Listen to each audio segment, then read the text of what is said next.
My people, what's good? It's January 4th, the Maceo Herd Show. We off and running, baby. So what we have here, a lot of the top stories around the world of sports, NFL, NBA, all of those good things that I just bring you my 2 cents on those stories, man. Get you guys going for the day. I know we sit in a lot of groups, we tweet, we post all these different things. But again, I get to do a lot of this stuff all day, every day. So again, just a few of my thoughts. Let's go. First story: the LA Chargers, they have fired Anthony Lynn. A lot of people thought that Anthony Lynn was going to be safe. A couple of years ago, the Chargers were 12-4. This is going to be a very attractive football job. And what makes this job even more interesting is now the NFL, there are officially 6 openings in the NFL. So 6 different teams will have new head coaches. Of course, the Chargers, they just fired their guy. The Falcons moved on. The Jacksonville Jaguars, the New York Jets, the Detroit Lions, and the Houston Texans. So those are 6 jobs that will definitely be interesting to see how guys fill these jobs out again. Anthony Lynn, I kind of felt like he was on the fence. He could have, the Chargers probably could have brought him back, but at the same time, with the assets that they have on their team, if you look at Justin Herbert being very attractive, a guy that I owe and a tremendous apology to. There's no way I thought that this guy would play this way in the NFL in year one as a rookie. Just didn't see how his career at Oregon was going to translate to the NFL. Again, I was definitely wrong. So, hey, the Chargers are going to be a very attractive job moving forward.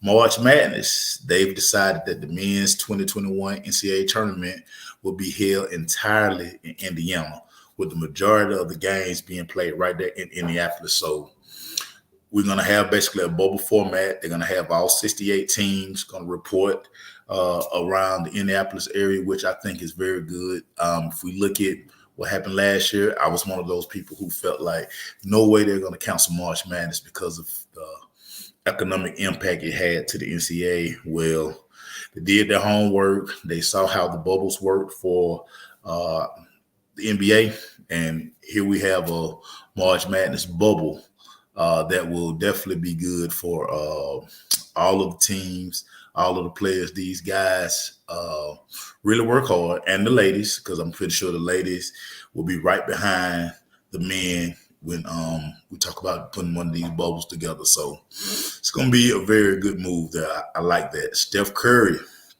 he had a historic night last night.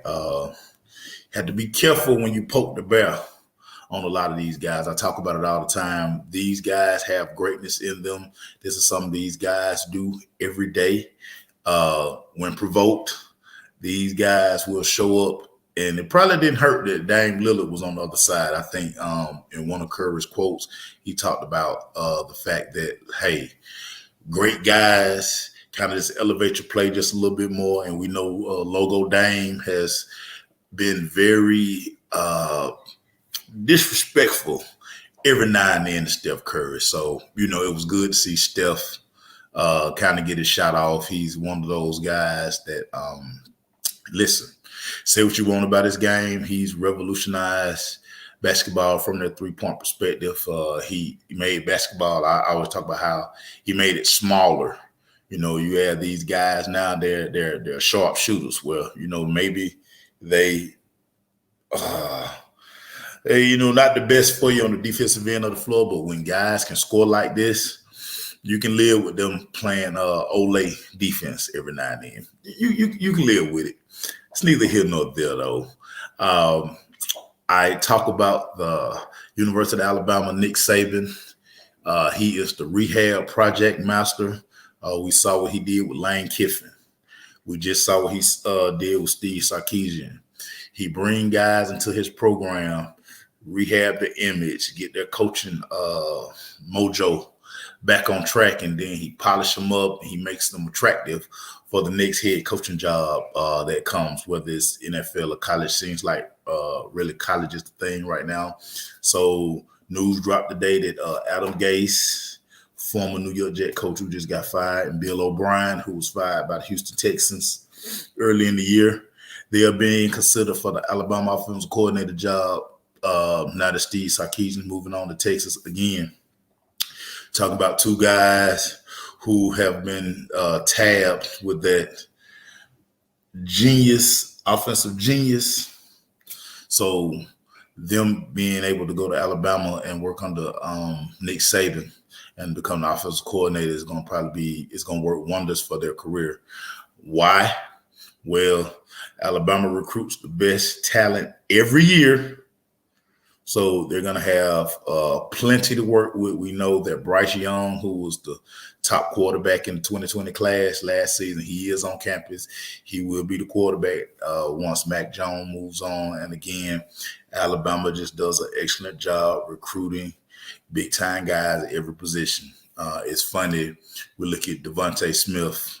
He's been on campus with Waddle, Judy, Ruggs, all of these names that have played the receiver position at Alabama, and he becomes All-American. His stats got better once Waddle went down, and we know Waddle was the guy. Waddle was everybody's guy, and now this guy has come in and he's picked up already All-American honors. He's probably gonna end up. I'm starting to feel a lot of people feel like he may just win the Heisman this year, which would be something because the Heisman Trophy has turned into a quarterback award. It looks like all of these quarterbacks kind of cancel each other out this year, and you talk about a kid who's dynamic in every game. We just look at the Rose Bowl that happened on Friday, and the ball is going to 6.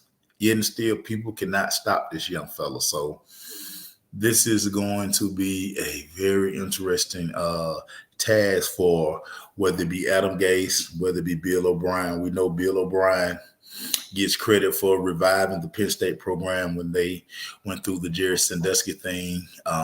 One of the reasons he was given the keys to the Houston Texans because of the job he did in rebuilding the Penn State brand. So, again, these guys are getting ready to get shined up in the Nick Saban rehab program. I posted a picture of Suge Knight the other day, and basically that's what Nick Saban is doing. He goes to the mic and he like, any coach that wants to rehab the image, you kind of down in the dumps, come over here to Alabama, I'll shine you up. We're going to put you in a good situation. And, hey, you're going to take off from there. So Adam Gase, Bill O'Brien, one of those guys will be the offensive coordinator for the Alabama Crimson Tide. And once you get that job for a couple of years, you put on the show, then all of a sudden the world is yours. You kind of be able to pick the job that you want. It's funny seeing Sarkisian go to Texas, and I was telling a couple of my people, if you take out the Mac Brown era at Texas, what is Texas? Texas is a 7, 8, 9 win program every year. It's not going to be a program where you're going to go and win a natty. Yes, Austin is beautiful. Yes, the Texas alum, they have more money than everybody. We see the buyout on Tom Herman. Again, it's crazy. Just a couple years ago, Tom Herman was the hottest name in college football. And, hey, these things happen. We'll see. I don't know. I will say this, that whoever gets this gig is going to put themselves in a very good situation to succeed out here in these streets. Of course, we have the college football national championship coming up on Monday. The Ohio State Buckeyes, they jumped all over Clemson on last week. And, of course, we knew that Notre Dame, even though Notre Dame covered, They had a backdoor touchdown, so they covered at 19.5. Was a sucker bet. I talked about it. I was like, ah! But I mean, hey, now we get the Ohio State Buckeyes and Alabama. Uh, just a game. I'll do a breakdown on it later on in the week.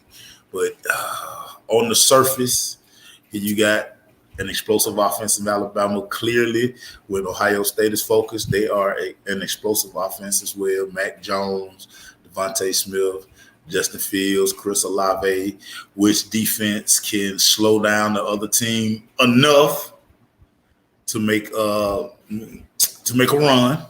But again, we'll get into that next week. But just listen, we talk about the 4 every year, and I know everybody wants to expand the college football playoffs to 8, but I'm going to continue to say this. It's always tough to get 4. We always kind of know 2 to 3 every year. Maybe that 4th team. You know, it's like, who is that 4th team? And it seems to have been Notre Dame the last few years. I know Texas A&M people were kind of like puffing out their chests, but Texas A&M, y'all lost by 28. Alabama beat you by 28. And you struggle with Vanderbilt. I mean, your resume matters week in and week out. So I don't know. You guys talking about expanding playoffs. We look at Cincinnati. Cincinnati had a nice opportunity to knock off Georgia, but I think in the end, the size, the strength, all of those things kind of played into Georgia's favor, and Georgia hung around long enough to get the win. All of these things are very interesting. And, of course, my last take. Listen. So this is for everybody who cheers against the Dallas Cowboys more than they root for their own team. Just imagine. I want y'all to follow me with this. Just imagine if y'all just left the Dallas Cowboys alone. Imagine if y'all stopped making memes of the Dallas Cowboys. Imagine if y'all stopped tagging every Dallas Cowboy fan. Just imagine how quiet social media would be. But what do you guys like to do? Oh, my night is made because the Cowboys lost again. Y'all do that more than you root for your own team. And it's crazy because I didn't see anybody talking about old man Tom Brady throwing a gazillion touchdowns against your team on Sunday. And mind you, too, y'all had to go all year. Not one time could y'all blame anything on AJ Terrell. So y'all do me a favor. Off season, NFL draft, with the hiring of the head coach and GM, leave it to the experts. Leave it to the people who cover the NFL week in and week out, who have relationships inside the NFL. It's okay for y'all to post y'all opinion. Continue to post y'all opinion, but understand this, y'all sound real barbershopish. Y'all sound real crazy. And could nobody say anything about AJ Terrell this year, all season? I know y'all was waiting because I talked trash from the day before the draft all the way through the season. You couldn't do it. So again, leave the draft talk to the experts. Let us handle this. And y'all just continue going back and forth with the dumb stuff that y'all talk about. Carry on. It's the Maceo Herd Show. First one in the books, baby. Don't know what we'll talk about tomorrow. That's the beauty of sports. The greatest reality show ever. Gives us so much. The world of sports creates the show, baby. So tomorrow, we back at it again.